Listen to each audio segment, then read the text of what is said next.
A girl woke up to find something disgusting stuffed in her mouth. Instinctively, she reached up, only to discover a collar tightly locked around her neck. Yoga Pants glanced around in panic and spotted a woman crouching across from her, trapped in the same twisted fate. However, Crystal wasn't as panicked. She took a pin from her badge, rubbed it against her hair to generate static electricity, and then placed a leaf in water, easily determining the direction they were in. When the two reached an open area, they saw not only women with collars in their mouths but also men biting on the same contraptions. In the center of the lawn sat a wooden crate. A man wearing a hat recklessly walked over and picked up a crowbar lying nearby. As he prepared to pry the crate open, an old man behind him warned that it might be a trap, but due to the dog rope in his mouth, he couldn't hear the old man clearly and turned back to continue prying open the crate. Seeing this, the old man took off running, and Yoga Pants followed, hiding behind a large tree. When the crate was finally opened, everyone held their breath, staring at the man, but the next second, a fully dressed Peppa Pig walked out of the crate. The dramatic scene made everyone sigh in relief. Only the hat-wearing man, who was closest, vaguely noticed something else inside. This made everyone tense up again. He reached in slowly and felt a handle. Inside were various weapons and equipment. Seeing this, the others rushed toward the arsenal. Only Yoga Pants noticed a paper bag nearby, inside of which was a key. She called out to Trucker ahead and actually managed to unlock the collar. The group worked together to free themselves from the restraints and began distributing the weapons. Can you do this? Yeah? You can squeeze the trigger there. Take it. Just then, Trucker walked over and helpfully flicked off the safety on her gun. Yoga Pants had just uttered her thanks when chaos erupted. It almost hit me. Never expected this gorgeous girl to last barely 3 minutes before getting wiped out. A terrified Trucker didn't dare linger, quickly darting to new cover. Another woman huddled inside the wooden crate. She gestured toward the bunker ahead. Finally, Trucker spotted the enemy's position, but then a man charged forward with twin machine guns blazing. The woman bolted in the opposite direction. The gunfire miraculously whizzed past her. As she neared the jungle's edge, just as Trucker feared she'd met her fate, a desperate scream pierced the air. He braved the hail of bullets and sprinted toward the sound. Reaching the trap, he dropped to the ground. Thankfully, the girl hadn't been fatally wounded, but as they stood up, Trucker stepped on a landmine. Turns out, Trucker wasn't the protagonist either. The survivors now scrambled wildly into the forest. A rusted iron fence blocked their path. They stripped off clothes to pad the barbed wire and climbed over. But as the last survivor made the climb, a volley of arrows rained down. Jesus fucking no! The survivor abandoned all attempts to flee, raised a pistol, and marched toward the enemy. The other three turned and fled without hesitation. He stumbled forward with wild shots. Arrows whistled overhead, but the survivor pressed on fearlessly. Before he could even glimpse the enemy's faces, one by one, the prey fell. Who, in the end, was truly the protagonist? The three escapees followed a narrow path to a convenience store. As soon as they entered, Moses tensely began sweeping the building. Only after confirming the only occupants were a trembling old couple did they lower their guard. They barricaded the door with shelves before questioning the pair. The old woman claimed they were on a small island, rarely visited by outsiders. Moses demanded a phone and actually managed to reach the police. Too disoriented to explain their location, he told the cops to trace the call. The officers' eager agreement felt suspicious, but relief clouded their judgment. A female survivor, convinced that rescue was imminent, let her guard down completely. Then she choked, face contorting, foam bubbling from her mouth before collapsing. The remaining two realized too late she'd been poisoned. The old couple donned gas masks and tossed a gas grenade. They were hunters too. To ensure the man's death, the old man kicked the grenade closer, forcing him to inhale deeply. Meanwhile, the old woman restocked shelves and flicked on the exhaust fan. After dragging the bodies away, the stage was reset. The hunt would soon restart. A voice crackled over the walkie-talkie. Prey approaching, the old woman resumed her cashier disguise. Eyes locked on the door, Crystal entered, bought cigarettes, and pulled a crumpled $100 bill from her boot. But the loose change handed back to Crystal revealed the flaw in their act.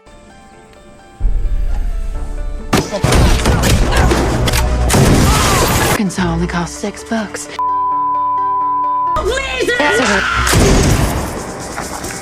Crystal calmly opened the cigarette pack. It was empty. In the storage room, she discovered the 3 fresh corpses, confirming her suspicions. She armed herself, stripped off her jacket, and stepped outside with the shotgun. A truck idled by the curb. As she moved to drive off, she spotted a wire attached to the door handle connected to a bomb. At that moment, the walkie-talkie crackled with a voice from one of the hunter's partners, asking. Crystal crouched in the grass, waiting. A drone buzzed overhead, but before it could scan the building, gunfire shredded it mid-air. They knew something was wrong. A man emerged, eyeing the truck. Just as he nearly triggered the bomb, Crystal warned him. Only then did the man lower the rifle in his hands. To cover their tracks, they fled along railroad tracks, the only escape route. The rails began to vibrate. A train was coming. At the curve, they sprinted. Though Crystal was a woman, she was quick on her feet. She dragged herself and the man onto the train. Just then, there was a noise from the front of the carriage. To Gary's surprise, a group of stowaways was hiding inside. They spoke a language he couldn't understand, but Gary wasn't buying it.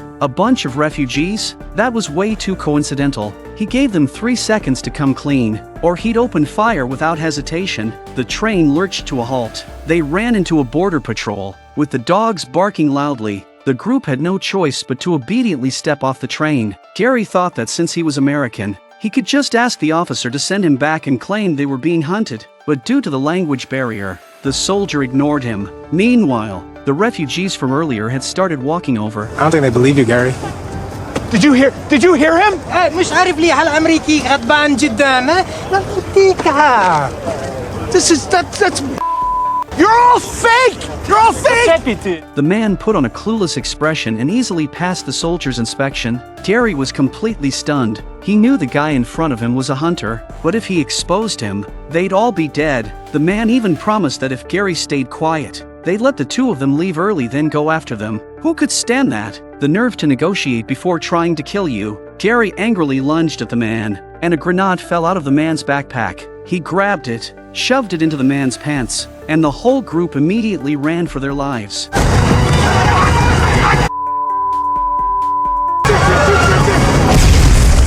In the chaos, Crystal and the refugees were locked up. This was a refugee camp. She was brought before the officer, but without a passport. Crystal could only explain her experience. One survivor, Dawn, had already arrived there ahead of them, but when they spoke of the hunters, the officer dismissed them, thinking they were just 2 crazy people. Soon, embassy officials arrived. Dawn told the man everything, but through the endless chatter, Crystal remained silent. She secretly grabbed the handle beside her and lifted her legs. No matter how minor, that might make somebody want to try.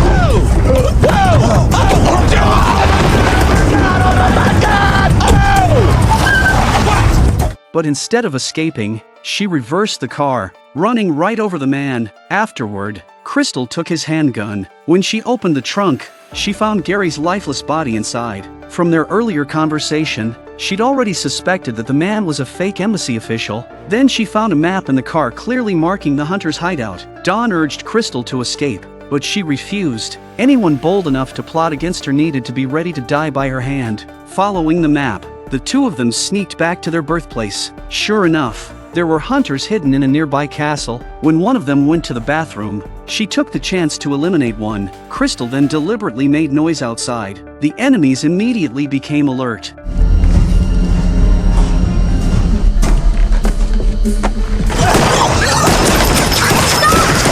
The sight of Pega's dead body broke the woman's heart. She had raised it for 2 months. The others thought the noise had come from Pega and relaxed. Crystal's movements were smooth, like someone trained in combat. Using the stairwell for cover, she took down a group of them as they fled in panic. After all, these were just wealthy folks with too much time on their hands. Throw Crystal into that situation, and it was like a wolf in a sheep pen, leaning against the wall. She watched the enemy's movements. A soldier in military gear slowly approached, but his posture betrayed that he was an amateur. Then, an arrow suddenly shot toward her. The archer was another woman, frantically nervous, almost making Crystal laugh. After taking down the woman, Crystal scanned the area. The last person, an old man, had a submachine gun in front of him, but his reaction was too slow. Soon, the entire bunker was cleared.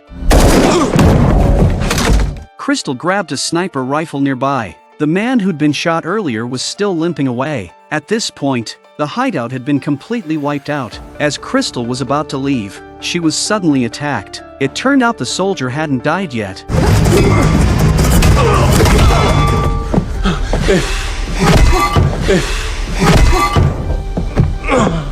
She grabbed a handgun, intending to interrogate her about the mastermind, but to her surprise, Dawn also came down. However, the woman refused to say a word. No. Suddenly, the walkie-talkie crackled, and to her surprise, it called out Dawn's name. It turned out Dawn was also one of the hunters. Drop the gun.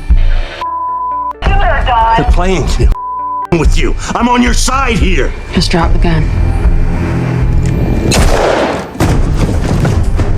After eliminating all threats, Crystal issued a warning over the radio. Because of me. Hearing the taunting from the other side, Crystal was pushed to the edge. She approached the soldier, who was a consultant hired by the rich. Under the pressure of life, she'd been craving an outlet for her emotions, and this hunt had become her release. The man refused to reveal the location of the enemy's base, so she pressed down on the soldier's wound. A group of wealthy men trained by militias never anticipated they'd provoke a retired battlefield soldier. She quietly made her way to the estate, but to her surprise, the mastermind Athena was already watching her every move. Athena was brimming with confidence. She wanted a direct confrontation with Crystal. Crystal obediently placed her gun in the mailbox as the large gate slowly opened. Athena was calmly making dinner, proud of being the final mastermind. She knew every prey's background, selecting only those from the bottom of society, with no family to help. But she had underestimated Crystal. This was the biggest mistake in bringing a battlefield wolf into a sheep's den. Crystal grabbed a dagger first, but Athena proved to be quite skilled too.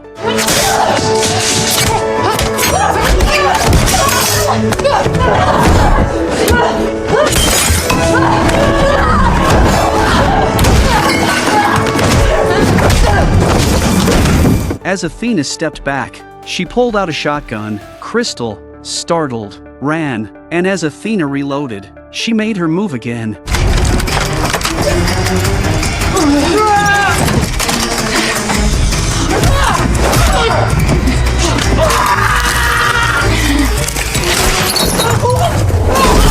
The entire fight nearly cost Crystal her life. Athena grabbed another dagger and stabbed it straight into Crystal's vital area. Crystal, refusing to go down, tackled Athena out of the way. This blow severely injured Athena, and both women, drained of energy, managed to stagger to their feet. The fight raged on, spilling from outside the window and into the house. Both women were tough as nails, withstanding blows that would have taken down anyone else. The repeated blows left her struggling to continue, but Crystal wasn't giving Athena a chance to breathe, launching herself back at her.